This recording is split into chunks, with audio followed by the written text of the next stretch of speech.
శ్రావణ మాసంలో శివుడిని ప్రసన్నం చేసుకోవడానికి కొన్ని ప్రత్యేకమైన పూజలు మరియు పద్ధతులు ఇక్కడ ఉన్నాయి. వీటిని అత్యంత ప్రభావవంతమైన అని చెప్పవచ్చు. రుద్రాభిషేకం.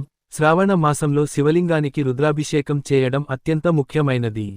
పాలు, పెరుగు, తేనె, నెయ్యి, చక్కెర, గంధం, బిల్వపత్రాలు, శమీపత్రాలతో అభిషేకం చేయడం వల్ల శివుని అనుగ్రహం లభిస్తుంది. ముఖ్యంగా శ్రావణ సోమవారాల్లో ఇది విశేష ఫలితాలను ఇస్తుంది. శివ సహస్రనామ స్తోత్ర పారాయణం.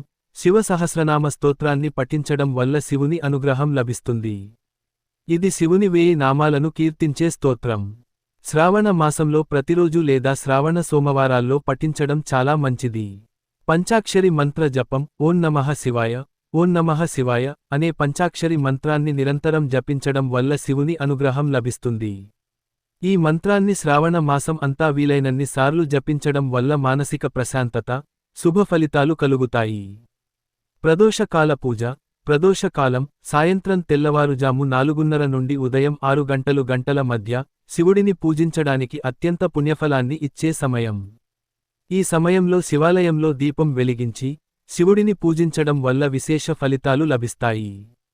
శివముష్టి పూజ. శ్రావణ మాసంలో శివముష్టి సమర్పించడం ఒక ప్రత్యేక ఆచారం. దీని ద్వారా అన్ని కష్టాలు తొలగిపోతాయని భక్తుల విశ్వాసం. ఇది శివుడికి ప్రీతికరమైనదిగా భావిస్తారు. ఈ పూజలు మరియు పద్ధతులు శ్రావణ మాసంలో శివుడిని ప్రసన్నం చేసుకోవడానికి చాలా ప్రభావవంతంగా ఉంటాయి. భక్తి శ్రద్ధలతో వీటిని ఆచరించడం ముఖ్యం.